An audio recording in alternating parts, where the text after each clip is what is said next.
En lo más profundo de Sudamérica, entre Colombia, Ecuador y Perú, una sombra oscura se movía sin dejar rastro. Su nombre era Pedro Alonso López, pero la prensa lo bautizó como el monstruo de los Andes. Su historia es una de las más escalofriantes que han estremecido a Latinoamérica. López nació en 1948 en Colombia, y su infancia estuvo marcada por la violencia y el abandono. Se dice que su camino al horror comenzó tras sufrir abusos y vivir en las calles. Con el tiempo, su mente se torció de una manera aterradora. A finales de los años 70, se convirtió en una verdadera pesadilla para niñas inocentes en las zonas rurales de Ecuador, Perú y Colombia. Con una sonrisa amable y palabras engañosas, ganaba la confianza de sus víctimas. Las llevaba a lugares apartados, donde revelaba su verdadera naturaleza. Confesó haber asesinado a más de 300 niñas, convirtiéndose en uno de los asesinos en serie más despiadados de la historia. Fue capturado en 1980 en Ecuador, pero lo que ocurrió después solo añadió más horror a la historia. A pesar de su confesión, cumplió solo 14 años de prisión y luego fue deportado a Colombia, donde desapareció sin dejar rastro. Su paradero es un misterio. Siguió su cacería en la oscuridad. Nadie lo sabe con certeza. Lo que sí es seguro es que Pedro Alonso López dejó una marca de terror en Latinoamérica, una historia que sigue causando escalofríos hasta el día de hoy.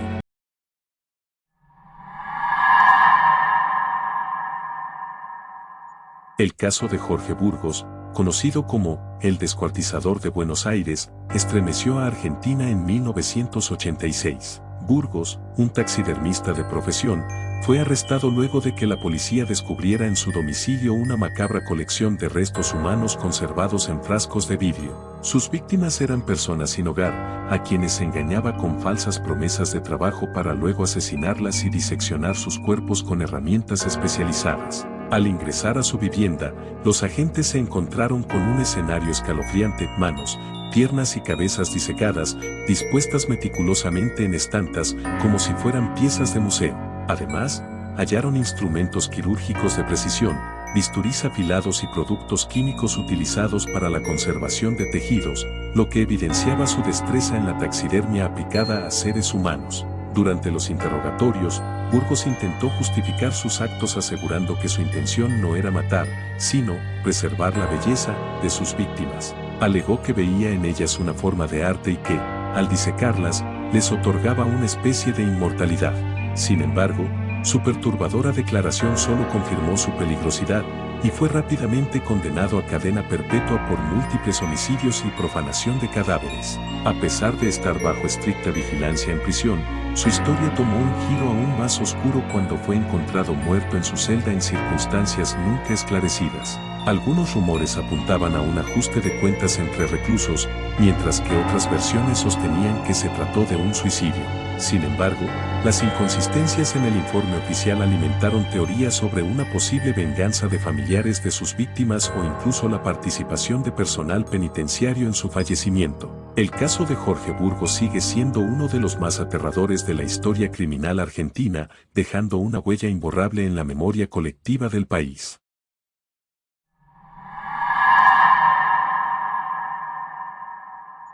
Dorángel Vargas, el caníbal venezolano, fue arrestado en 1999 tras descubrirse que había asesinado y devorado al menos 10 personas en un refugio improvisado cerca del río Torbes, en el estado Táchira, Venezuela. Este caso estremeció al país y al mundo debido a la frialdad con la que Vargas describía sus crímenes y su inquietante justificación para el canibalismo. Vargas, un hombre con aparentes problemas mentales, seleccionaba a sus víctimas cuidadosamente, asegurando que prefería hombres delgados porque su carne tenía mejor sabor y era más tierna. Evitaba a las personas con sobrepeso, argumentando que eran demasiado grasosas, y rechazaba el consumo de animales como perros y gatos porque los consideraba demasiado sucios para comer. La investigación comenzó cuando varios habitantes de la zona reportaron la desaparición de personas sin hogar y trabajadores informales. Al llegar al refugio donde Vargas vivía, la policía descubrió un escenario escalofriante: restos humanos cocinados, huesos esparcidos y órganos conservados en rudimentarios recipientes. Se hallaron cráneos apilados y partes de cuerpos desmembrados, lo que confirmó que Vargas no solo mataba a sus víctimas, sino que además utilizaba sus cuerpos como alimento.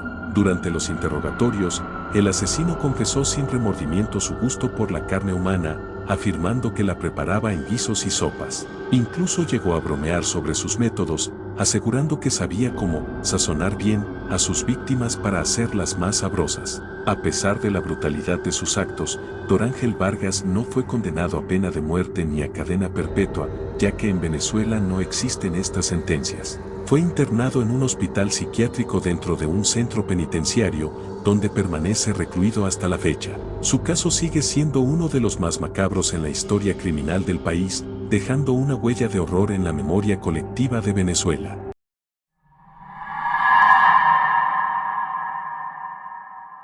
Las calles de San Isidro, un barrio tranquilo de Buenos Aires, jamás imaginaron que tras la puerta de una elegante casa se ocultaba una historia de secuestros y asesinatos. La familia Pucciou, de apariencia respetable, escondía un oscuro secreto que saldría a la luz en 1985, cuando la policía irrumpió en su hogar y encontró a una víctima encadenada en el sótano. Arquímedes Pucciou, el patriarca, era un hombre serio, con conexiones en el mundo empresarial y político. Nadie sospechaba que, tras esa imagen, dirigía una organización criminal. Su método era simple pero despiadado: secuestraba a empresarios y conocidos adinerados, exigía rescates millonarios y, aunque recibiera el dinero, no liberaba a sus víctimas. En el sótano de la casa, las mantenía cautivas hasta que decidía asesinarlas. Uno de sus hijos, Alejandro, un talentoso jugador de rugby, parecía tenerlo todo: futuro, fama y amigos, pero en las sombras, era cómplice de su padre. Mientras entrenaba y jugaba partidos, en su propia casa había personas sufriendo, esperando un destino que nunca sería la libertad. El horror continuó durante años. Las víctimas eran elegidas con precisión: personas cercanas, amigos de la familia, conocidos de confianza. Uno a uno, fueron cayendo en la trampa. Mientras sus seres queridos negociaban desesperadamente los rescates, los secuestrados permanecían en la casa de los Pucciou, sin saber que, incluso si el dinero llegaba, jamás saldrían con vida. Pero la impunidad no duró para siempre. En agosto de 1985, la policía los atrapó en pleno secuestro. Al allanar la casa, descubrieron lo impensado: una víctima aún viva, encadenada en el sótano. Era la prueba definitiva. La noticia conmocionó a todo el país. Arquímedes fue condenado a cadena perpetua. Alejandro, el hijo prodigio, terminó en prisión, intentando suicidarse en varias ocasiones. La familia se desmoronó. Lo que parecía un hogar común y corriente se convirtió en el escenario de uno de los casos criminales más impactantes de Argentina. Hoy, la historia del clan Pucciou sigue siendo un recordatorio de que, a veces, el mal se esconde donde menos se espera.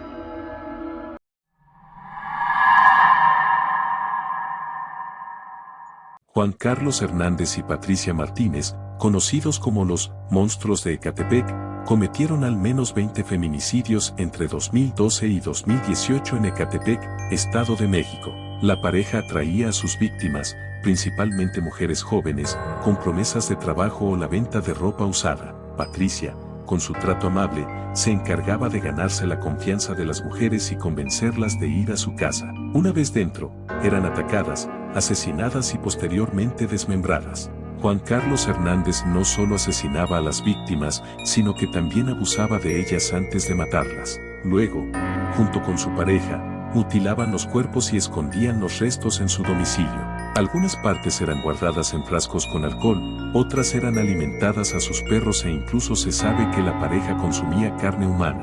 Además, rendían un tipo de culto a la Santa Muerte con los restos de sus víctimas. El caso salió a la luz en octubre de 2018, cuando las autoridades investigaban la desaparición de Nancy Noemí Huitrón y su bebé de 2 meses. Siguiendo pistas, la policía logró detener a la pareja cuando transportaban restos humanos en una carriola. En su interrogatorio, Hernández confesó fríamente sus crímenes y dijo que sentía placer al asesinar mujeres, asegurando que les hacía un favor al matarlas. Además del asesinato de Nancy Noemí, se descubrió que habían vendido a su bebé por 15,000 pesos a una pareja que no podía tener hijos.